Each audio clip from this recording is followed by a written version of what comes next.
Israel, Palestin. Kedua-dua negara ini sudah dikenali oleh satu dunia disebabkan oleh konflik yang berpanjangan. Peperangan antara Israel dan Palestin masih berlaku sehingga ke hari ini. Konflik Israel dan Palestin merupakan konflik yang terpanjang di dunia. Bermulanya ia dipanggil konflik Arab-Israel, namun ia bertumpu kepada Palestin. Konflik ini dipanggil konflik Arab-Israel kerana Palestin dibantu oleh bangsa Arab yang lain. Pada pertengahan abad ke-20, bermulanya peperangan antara mereka, di mana kegiatan penempatan Israel berterusan di tebing barat dan semenanjung Gaza. Konflik ini boleh dikatakan bahawa kedua-dua pihak mahu mempertahankan hak-hak masing-masing. Mereka berebut tanah atau tempat di mana Masjid Al-Aqsa didirikan. Menurut pihak Israel, mengatakan bahawa tempat berdirinya Masjid Al-Aqsa merupakan tempat tapak suci penganut Yahudi di mana tertanamnya Haikal Sulaiman. Haikal Sulaiman merupakan tempat ibadah yang suci bagi penganut Yahudi. Manakala untuk umat Islam, mereka mengatakan bahawa Palestin adalah tempat berlakunya Isra' Mi'raj dan tempat di situlah arah kiblat yang pertama. Selain itu, pada tahun 1917, British ada mewujudkan deklarasi Balfour. Pada awalnya, melalui deklarasi itu, mandat British ke atas wilayah menjadikan Palestin sebuah negara mereka. Namun, kenyataan British ternyata memberikan hak kepada bangsa Yahudi untuk mendirikan negara melalui deklarasi Balfour tersebut. Deklarasi ini secara tidak langsung mengundang kehadiran Israel di Timur Tengah menjadi kukuh. Walau bagaimanapun, konflik sejarah ini berterusan daripada sejarah antara Arab dan Israel yang terdahulu. Antara siri-siri peperangan Israel-Palestin ialah Perang Arab pertama iaitu pada tahun 1948 ke 1949, Perang Suez pada tahun 1956, Perang 6 Hari pada tahun 1967, Perang Yom Kippur pada tahun 1973, Intifada pertama iaitu pada tahun 1987 hingga 1993 dan Intifada kedua iaitu pada tahun 2000 hingga 2004. Siri-siri peperangan ini akan dibentangkan oleh kawan-kawan saya yang lain. Peperangan pertama yang berlaku di tanah Palestin ialah Perang Arab-Israel pada tahun 1948. Pada bulan November 1947, Pertubuhan Bangsa-Bangsa Bersatu PBB mengeluarkan satu resolusi yang dinamakan Resolusi 181 yang memutuskan untuk membahagikan tanah Palestin menjadi dua bahagian iaitu Yahudi dan Palestin. Dalam resolusi itu, sebanyak 33 buah negara telah mengiktiraf Israel sebagai sebuah negara. Manakala 13 buah negara pula menentang penubuhannya dan 10 negara tidak bertindak mana-mana pihak, dalam erti kata lain sebagai negara yang bersikap neutral. Orang-orang Yahudi menerima akan keputusan tersebut, manakala Palestin serta negara-negara Arab yang lain menolak sekeras-kerasnya keputusan itu. Pada tanggal 14 Mei tahun 1948, satu hari sebelum berakhirnya mandat Inggeris, Israel yang diketuai oleh David Ben-Gurion telah mendeklarasikan kemerdekaan ke atas wilayah yang diperuntukkan bagi mereka dalam Resolusi 181. Dan dia telah mendeklarasikan negara dia sebagai negara merdeka. Keesokan harinya, Liga Arab telah melayangkan protes rasmi kepada PBB ke atas berdirinya negara Israel. Dalam keadaan melulu, Israel telah melakukan pelan perdamaian untuk mendirikan negara Palestin yang merdeka. Jadi, pakatan antara tentera Mesir, Jordan, Syria dan Iraq telah menyerang wilayah yang diperuntukkan untuk negara Palestin oleh The United Nations Special Committee for Palestine, UNSCOP. Serangan ini telah membawa kepada tercetusnya Perang Arab-Israel 1948 kerana dengan menduduki wilayah yang diperuntukkan bagi negara Palestin merdeka, negara-negara Arab ini tidak berpuas hati akan penempatan Israel di dalam Palestin. Kesan daripada peperangan Arab-Israel itu, pakatan antara Liga-Liga Arab ini telah menempuh kegagalan dalam peperangan itu. Pasukan Israel berjaya menewaskan Liga-Liga Arab yang dikenakan ke atasnya dan secara langsung berjaya menguasai wilayah yang telah diduduki oleh Israel. Selain itu, kemenangan Israel juga telah membuatkan mereka menguasai sebahagian besar wilayah yang seharusnya diperuntukkan bagi negara Palestin yang diduduki oleh Tentera Pakatan Arab. Jadi, hasilnya, sebahagian kecil wilayah di bahagian barat daya iaitu Gaza telah dikuasai oleh Mesir. Namun begitu, sebahagian kecil wilayah di bahagian timur iaitu Nablus, sebahagian Jerusalem dan Hebron yang disebut tebing barat dikuasai oleh Jordan.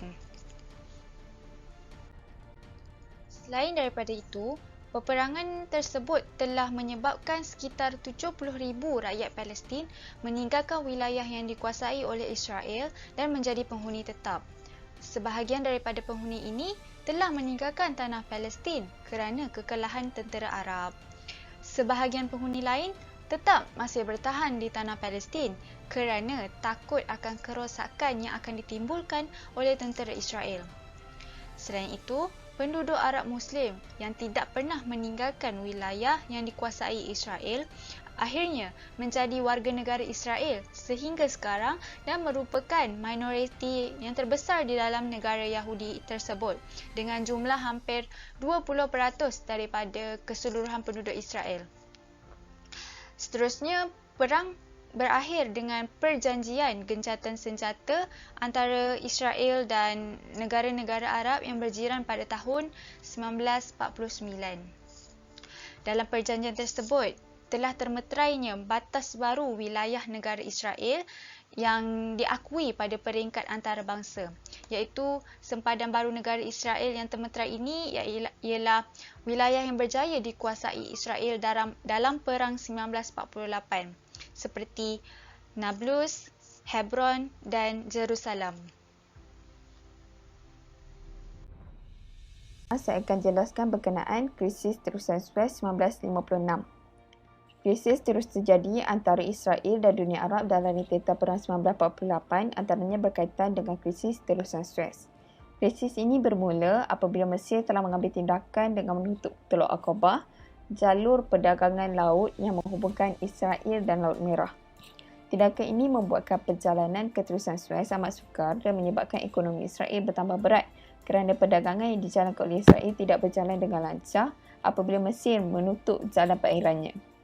Tambah pula, Israel yang dibantu oleh Perancis dan British akhirnya melancarkan serangan terhadap Mesir pada tanggal 29 Oktober 1956. Mahkamah kerjasama itu telah membuatkan Israel menjajah Sinai dan sementara itu British bersama Perancis telah menguasai terusan Suez. Hanya dalam beberapa hari saja, Israel berhasil menguasai Gaza dan semenanjung Sinai. Secara tidak langsung, kedua-dua wilayah tersebut terpaksa diserahkan oleh Mesir kepada Israel. Hal ini kerana pada masa itu, Mesir dengan sedaya upayanya mempertahankan terusan Suez daripada pihak British dan Perancis. Kemudian, resolusi PBB pada tanggal 2 November 1956 memerintahkan agar krisis di terusan Suez ditamatkan.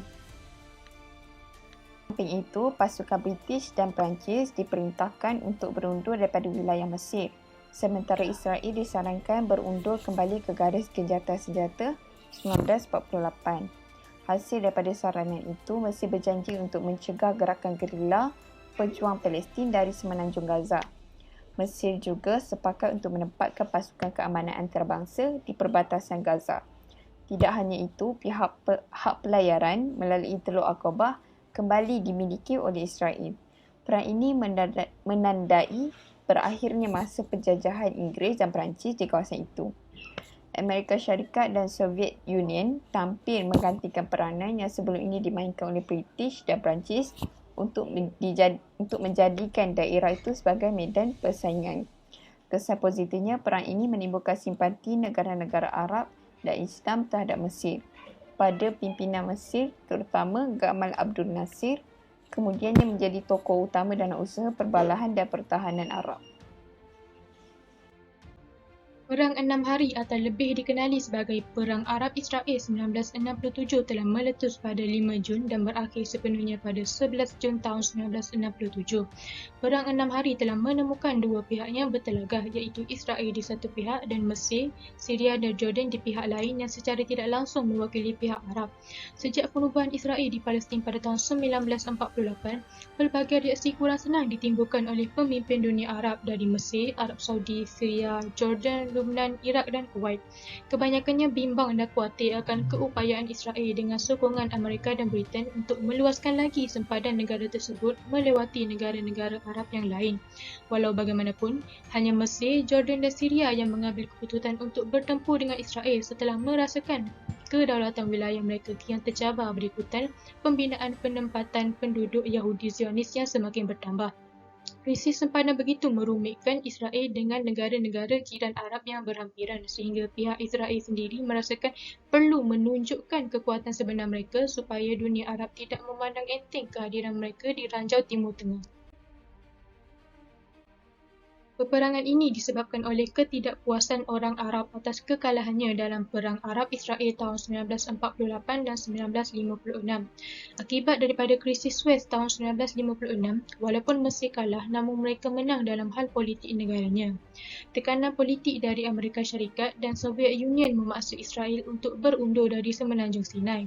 Setelah Perang tahun 1956, Mesir setuju atas keberadaan pasukan perdamaian PBB di Sinai iaitu United Nations Emergency Force UNEF untuk memastikan kawasan tersebut bebas daripada tentera dan juga menghalang gerakan gerila yang cuba bertindak terhadap Israel sehingga perdamaian antara Mesir dan Israel terwujud dalam satu tempoh yang singkat. Pada bulan Mei tahun 1967, Mesir mengusir UNEF dari Semenanjung Sinai. UNEF telah bertapak di kawasan tersebut sejak tahun 1957 kerana serangan ke atas Semenanjung Sinai oleh Israel tahun 1956. Mesir mempersiapkan pasukan tenteranya di sempadan Sinai dan menghalang Selat Tiran iaitu pintu masuk menuju Teluk Aqaba terhadap kapal Israel dan mengajak negara-negara Arab lainnya untuk bersatu melawan Israel. Sehubungan dengan itu, pada 5 Jun 1967, Israel melancarkan serangan awal terhadap pengkalan Angkatan Udara Mesir kerana bimbang akan terjadinya serangan yang akan dilakukan oleh Mesir. Lantas dengan kejadian itu, Jordan menyerang Jerusalem Barat disebabkan tindakan Gamal Abdul Al-Nasir melobi pemimpin negara itu iaitu Raja Hussein.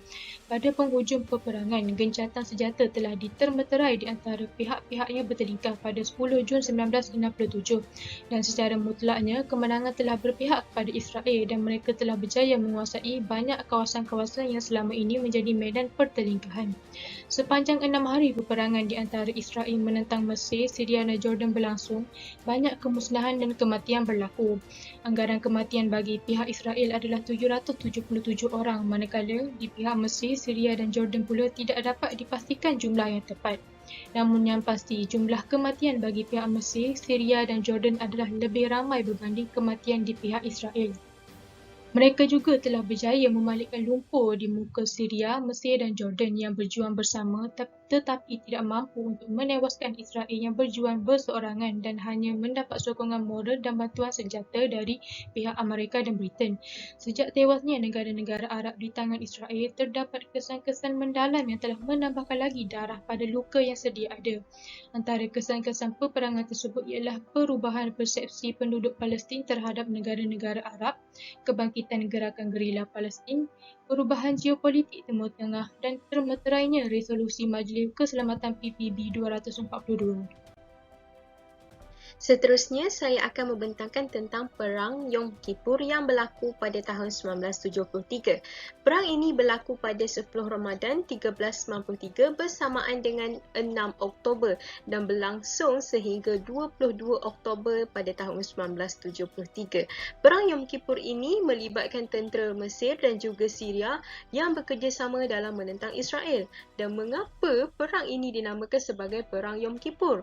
Perang Yom Kippur ini dinamakan sempena dengan terjadinya semasa perayaan Yahudi Yom Kippur. Ini adalah sedikit punca peperangan Yom Kippur ini tercetus adalah pertamanya disebabkan oleh Israel yang telah pun menawan kawasan Bukit Golan di Syria dan juga Semenanjung Sinai di Mesir semasa perang 6 hari pada tahun 1967. Jadi oleh sebab itu, disebabkan oleh Israel yang telah pun menjajah kawasan Syria dan juga Mesir, jadi mereka bertekad untuk nak merebut semula kawasan mereka.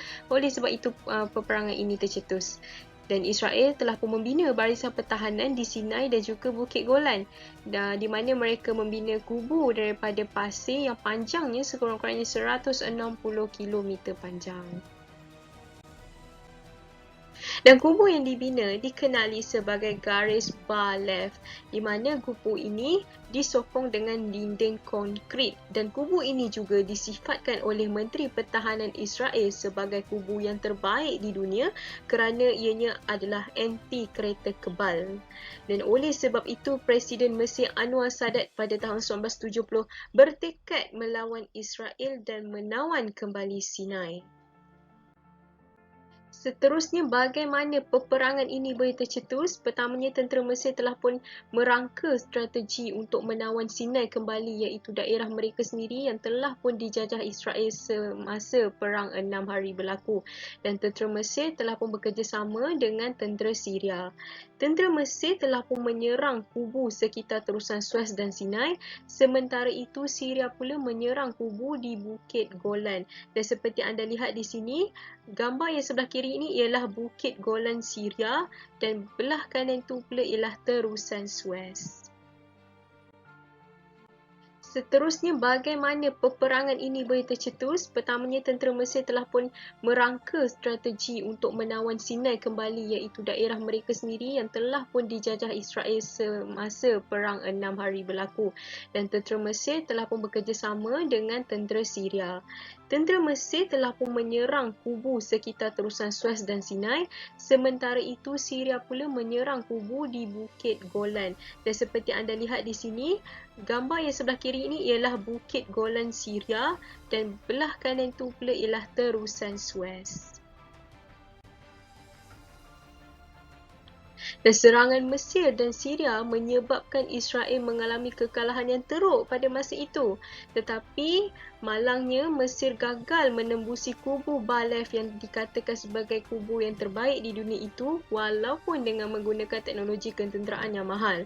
Dan pada masa itu, Amerika Syarikat telah pun memberi kepada Israel, membekalkan senjata kepada mereka selepas 3 minggu peperangan. Jadi oleh sebab itu, Israel telah pun bangkit semula sehingga akhirnya Israel telah pun berjaya mengundurkan tentera Mesir dan merampas semula Sinai dan Bukit Golan. Jadi apa yang terjadi semasa perang Yom Kippur ini, pada akhirnya tentera Mesir dan juga Syria gagal untuk menundukkan Israel pada perang Yom Kippur ini. Jadi boleh dikatakan sebagai Israel yang menang pada perang Yom Kippur ini. Ini adalah antara kesan peperangan yang berlaku semasa perang Yom Kippur berakhir. Antaranya ialah hubungan Mesir dan Israel telah pun berubah secara mendadak. Kerana pada tahun 1979, Mesir yang perantaraannya ialah Amerika Syarikat pertama kali menandatangani perjanjian perdamaian Zionis Israel. Dan perjanjian ini dinamakan sebagai Perjanjian Perdamaian Camp David yang berlaku pada 17 September 1978 di White House. Ianya dikatakan sebagai perdamaian di Timur Tengah. Dan mengapa ianya dipanggil Camp David? Kerana pertemuan pemimpin Mesir dan juga Zionis Israel adalah di tempat istirahat para Presiden Amerika Syarikat, iaitu di Camp David, Frederick County di Maryland. Dan seperti yang anda lihat kat sini, ini ialah daripada kiri hujung ialah Presiden Anwar Sadat, iaitu Presiden Mesir, dan yang tengah ialah Presiden Amerika Syarikat, iaitu Jimmy Carter, dan juga yang hujung sekali ialah Perdana Menteri Israel. Okey, Jimmy Carter merupakan Presiden Amerika Syarikat telah pun memimpin perundingan rahsia tersebut di mana ianya berlangsung selama 12 hari dan ianya melibatkan Presiden Mesir Anwar Sadat dan Perdana Menteri Israel Menachem Begin, dan perjanjian ini membawa kepada Perjanjian Damai Israel-Mesir yang berlaku pada tahun 1979. Ini adalah sedikit kesan peperangan daripada Perang Yom Kippur yang pada akhirnya telah pun membawa kepada perjanjian damai antara Israel dan juga Mesir. Okay, itu sahaja daripada saya. Terima kasih. Gerakan Intifada pertama 1987 hingga 1993. Intifada berasal daripada bahasa Arab yang bererti gerakan, revolusi dan kebangkitan yang diiringi dengan kepantasan serta kekuatan. Intifada pertama merujuk kepada sebuah kelompok perjuangan Palestin yang keluar dari gerakan Fatah. Intifada pertama ini telah melonjakkan nama Hamas ke tahap tertinggi apabila mendapat sokongan ramai rakyat Palestin. Pada 1985, Israel mengeluarkan polisi mengenai ekonomi dan menambah penempatan Yahudi. Berikutan itu, kereta kebal tentera Israel dan sebuah truk Israel telah masuk ke kamp pelarian Jabalia di Gaza dan melanggar 13 orang rakyat Palestin, menyebabkan kematian 4 orang dan 9 orang lagi parah. Disebabkan peristiwa ini, pada 9 Disember 1987, Usra Ikhwanul Muslimin melakukan satu perarakan besar-besaran menentang tindakan truk Israel tersebut. Intifada ini dikenali sebagai Atfal al-Masjid iaitu kanak-kanak masjid dan Atfal al-Hijarah iaitu kanak-kanak batu kerana menyebabkan Israel berundur dari Gaza walaupun bersenjatakan batu semata-mata. Pada 14 Disember tahun yang sama, Ikhwanul Muslimin mengumumkan penubuhan Harakah Al-Muqawamah Al-Islamiyah atau Hamas yang dipimpin oleh Sheikh Ahmad Yassin. Sejak dari awal Intifada, tentera Israel menggunakan kekerasan bagi menentang para pejuang. Di antara tahun 1987 hingga 1993, lebih 1,000 rakyat Palestin dibunuh dan 10 lagi dicederakan, manakala beribu-ribu lagi dipenjarakan di Israel dan ramai menjadi pelarian. Rakyat Palestin berjuang bersenjatakan batu tanpa bantuan negara-negara Arab yang lain. Perjanjian Oslo ditandatangani pada September 1993 oleh Yasser Arafat dengan wakil Yahudi iaitu Yitzhak Rabin di Washington, menandakan penamatan Intifada rakyat Palestin buat pertama kalinya. Perjanjian Oslo ini telah memberi kuasa kepada pihak berkuasa Palestin untuk mengambil tindakan terhadap rakyat Palestin, terutamanya Hamas yang tidak mengakui Israel. Palestine Liberation Organization atau PLO telah menjadi pembelot rakyat Palestin apabila membekalkan maklumat kepada Israel tentang pergerakan perjuangan rakyat Palestin. Selepas perjanjian Oslo, satu persatu negara Islam datang merayu kepada negara Israel untuk menjadi rakan negara itu walaupun sebelum ini mereka merupakan musuh ketat. Contohnya Arab Saudi, Jordan, Mesir, Kuwait dan banyak lagi. Di antara kesan Intifada pertama ialah rakyat Palestin memperlihatkan kepada dunia bahawa mereka mampu untuk menentang penjajahan Israel tanpa bantuan luar. Selain itu, kegagalan polisi integrasi ekonomi menyebabkan kemerosotan imej Israel di pesada dunia dan menyebabkan Amerika Syarikat mengiktiraf PLO sebagai wakil penduduk Palestin, memaksa Yitzhak Rabin berunding dan berdialog dengan PLO itu. Assalamualaikum.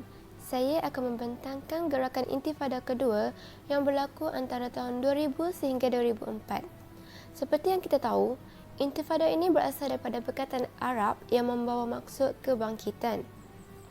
Peristiwa Intifada kedua ini adalah suatu momentum kepada kebangkitan dan serangan balas umat Islam di Palestin untuk melawan keganasan askar milik Israel yang telah membangkitkan kemarahan umat Islam.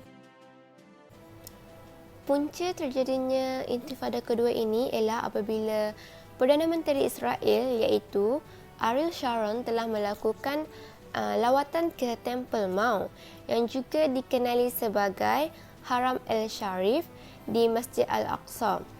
Temple Mount juga dikenali sebagai Bukit Bait Suci yang berlokasi di Kota Lama Jerusalem. dan tempat itu juga dianggap tempat yang dimuliakan oleh 3 penganut agama Samawi, iaitu Yahudi, Kristian dan Islam. Tempat tersebut telah dikuasai oleh Israel sejak Perang 6 Hari pada tahun 1967. Namun, lawatan Ariel Sharon pada 28 September 2000 telah menimbulkan kemarahan umat Islam kerana bagi diorang, Masjid Al-Aqsa merupakan tanah suci ketiga bagi umat Islam. Di bawah pengawalan 1,200 orang pihak polis, Ariel Sharon berjaya memasuki Masjid Al-Aqsa. Pemimpin dan rakyat Palestin rasa tidak puas hati dan menyatakan bahawa tindakan Ariel Sharon itu merupakan satu provokasi yang telah dirancang untuk mempertegangkan lagi keadaan yang sudah sedia ada. Gerakan Intifada kedua ini dipimpin oleh Hamas. Hamas dan PLO, iaitu Organisasi Pembebasan Palestin, mempunyai ideologi yang berbeza di mana PLO ini lebih memilih untuk berdialog daripada berperang. Pada 26 Oktober 2004, perjuangan Intifada kedua ini telah membuatkan Israel berundur dari semenanjung Gaza. Pengunduran tentera Israel ini merupakan satu kejayaan bagi rakyat Palestin setelah 38 tahun berada dalam konflik.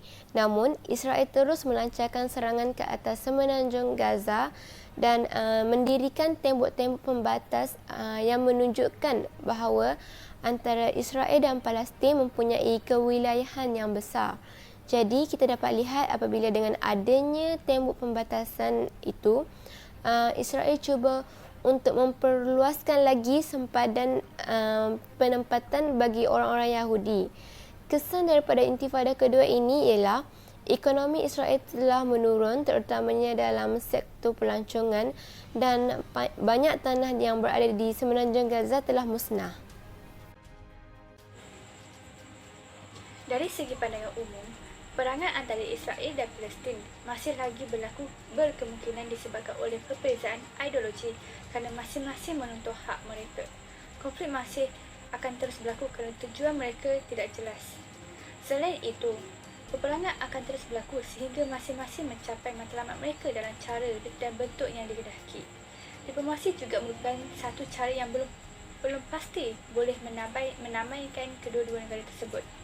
Manakala peperangan juga bukan jalan yang terbaik. Oleh itu, realisasi diperlukan daripada Israel dan Palestin untuk mencapai perdamaian. Israel harus memberhentikan pembangunan haram di wilayah Palestin dan mengakui sepadan wilayah seperti sebelum terjadinya perang tahun 1967. Namun, dari segi pandangan Islam, dalam Al-Quran surah Al-Isra ayat 1 hingga 8 ada menjelaskan bahawa orang Yahudi akan membuat kerosakan di atas muka bumi Palestin. Ini 2 kali sebelum sampai hari akhirat. Di samping itu, sebahagian besar ulama tafsir percaya bahawa kedua-dua peristiwa itu sudah berlaku. Katanya, kerosakan pertama berlaku pada zaman sebelum Islam apabila Rom Byzantine menghalang mereka masuk ke Batu Maqdis. Manakala peristiwa kedua ketika baginda menghalau mereka keluar dari Madinah kerana membocorkan rahsia pertahanan Madinah kepada musuh, sekaligus mencabuli piagam yang dipersetujui bersama. Bagaimanapun, terdapat satu tafsir yang dibuat oleh ulama pada abad ke-20. Syekh Said Hawa berkata, hanya satu kerosakan saja yang berlaku, manakala yang kedua masih belum berlaku. Ini kerana dalam Al-Quran ada menyebut kerosakan kali kedua berlaku dengan Yahudi yang bersifat sombong, bongkak dan bersama kekuatannya.